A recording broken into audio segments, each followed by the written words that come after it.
Hey everyone! So I just finished the most amazing book called The Help.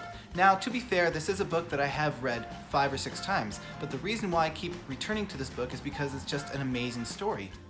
So if you're anything like me, every time you reread a book, you pick out something different each time. But the one theme that always stuck out to me every time I read this book is that they talk about food. They talk about Minny's chocolate pie, they talk about Minny's caramel cake, and they talk about Minny's fried chicken. So at the end of the day, when I finish the book, I end up leaving hungry. So I always wondered, what does Minny's cooking really taste like? So today, I'm going to share with you my version of Minny's caramel cake.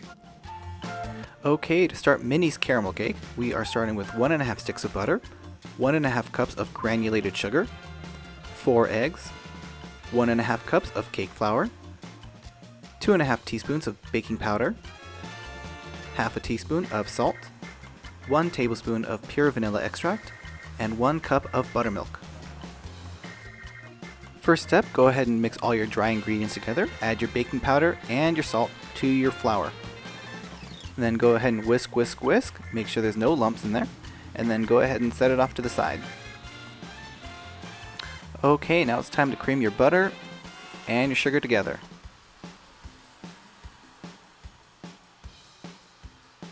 Now I happen to use a hand mixer here, but you can go ahead and use a stand mixer if you prefer that.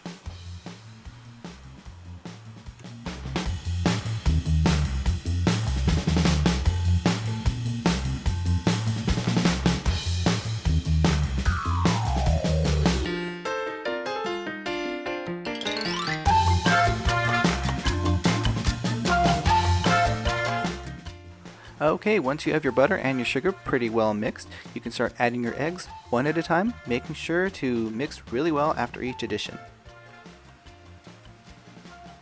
And egg number 2. And mix well.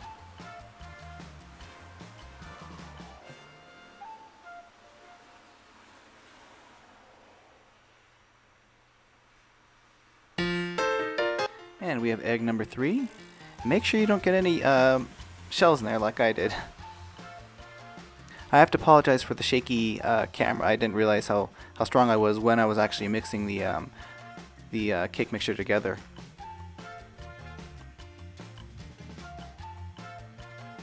And finally, the last egg.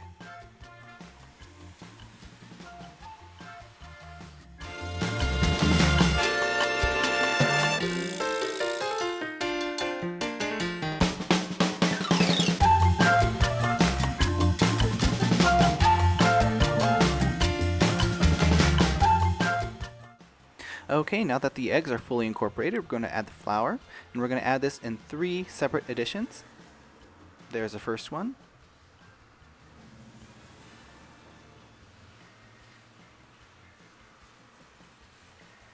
And then I went ahead and added my vanilla extract to the buttermilk right now.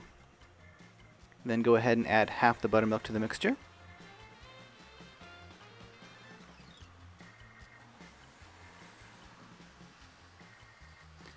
And for the second addition of the flour,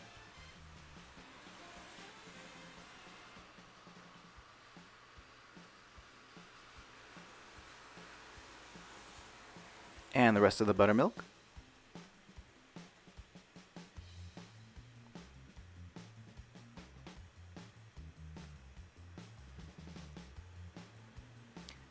and now for the rest of the flour mixture.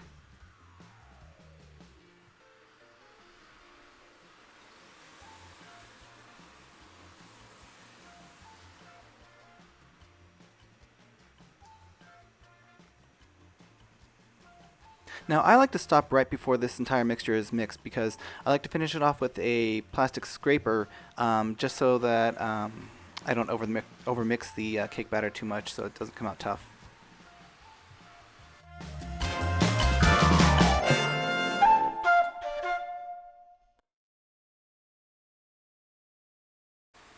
Alright, so for these cakes I'm using 2 9-inch cake pans. So we're just going to prep them a little bit, and I'm just taking a little bit of cooking spray, spritzing it a little bit, and then we're going to cover the bottom with a little bit of parchment paper, and I'm going to show you a trick that I learned from culinary school.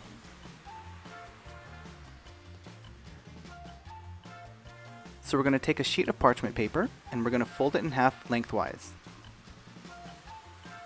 Now you see where the seam is? We're going to turn it 90 degrees and then fold it again. It's almost like culinary origami. Make a sharp crease, see where the seam is, flip it over, and fold that crease up towards the edge. Now you're going to take this piece with that crease, turn it over, and then fold it up.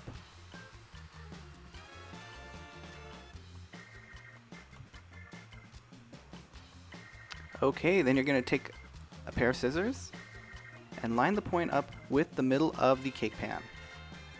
And then find the edge, and you're going to cut it at a slight curve at the top. And then open it up, and you have the bottom of your cake pan. It's kind of like when you used to make snowflakes in elementary school. This way, I find that I don't need to flour the cake pan. And second one done.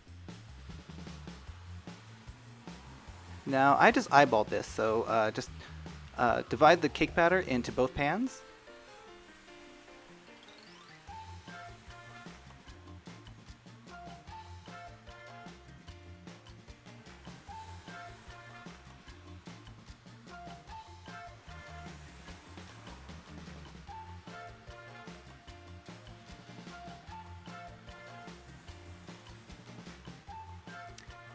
And just spread it as evenly as possible.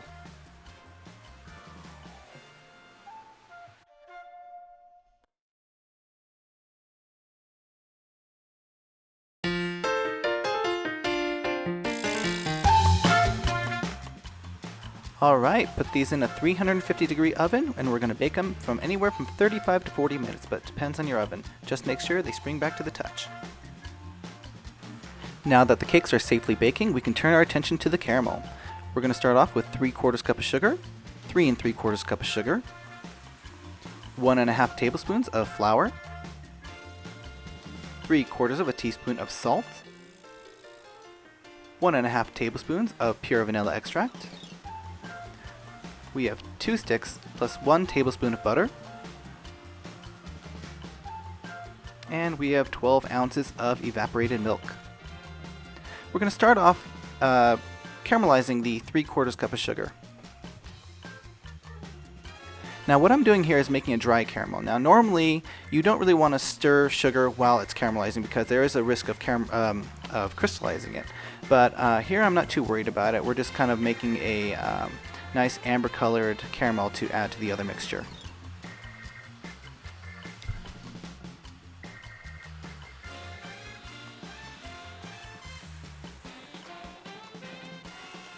And I keep stirring it because this is something you definitely don't want to walk away from because it can easily burn, so keep it moving.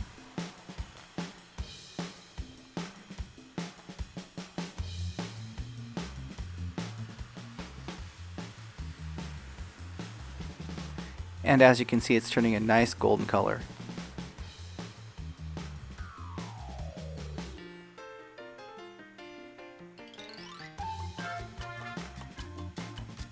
And as you can see, all the sugar has melted and it's a really gorgeous amber color.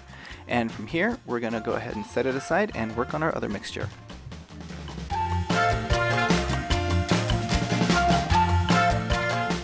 Okay, now the second part to our caramel is fairly simple. We're just going to throw everything in this pot and let it come to a boil.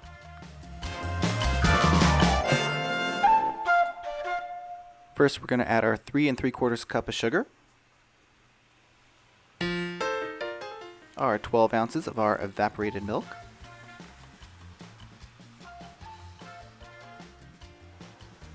the 2 sticks plus 1 tablespoon of butter,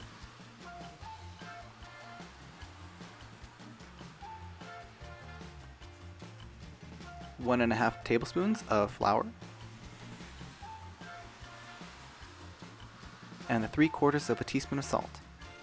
Now you want to make sure to mix this and incorporate everything because you don't want that sugar to burn. And just let it melt. And as you can see, most of the butter has melted, and so at this point we're going to add the reserved sugar that we caramelized earlier.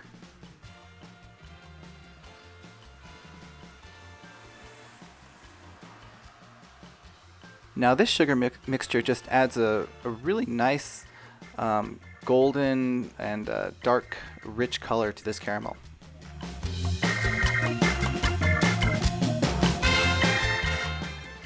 Now this caramel icing recipe isn't mine. I actually found it online, and I will go ahead and leave the link down below, but out of all the recipes that I researched, this was just simply the best one.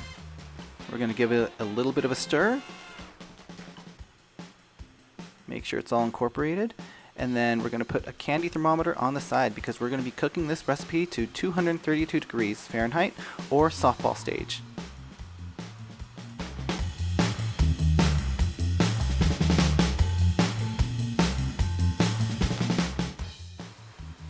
You'll notice as the caramel is cooking that I continually like to stir it because I like to keep it moving, because the first time I made it I burned it pretty badly on the bottom, so I learned that you do kind of have to keep this caramel moving in order for it to just have a really great texture.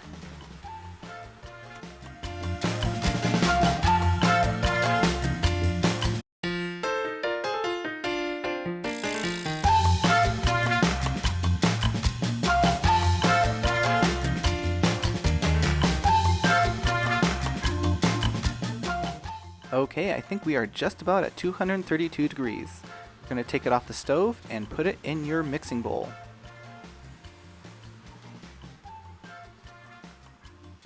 Add the vanilla.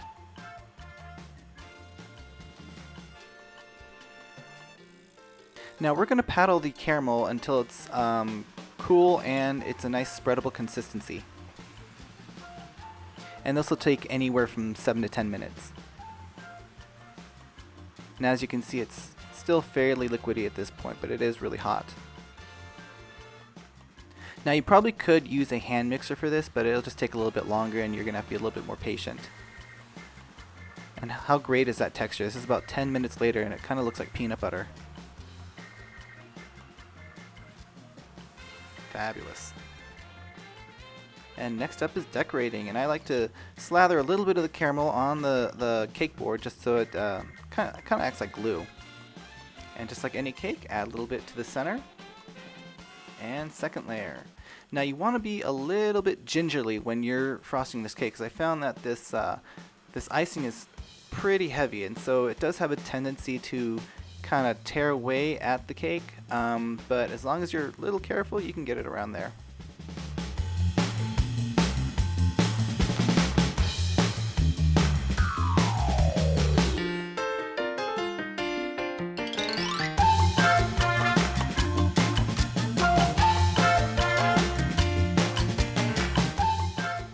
And so there you have it, Minny's Caramel Cake from The Help. I hope you enjoy it, and I'll see you guys next time.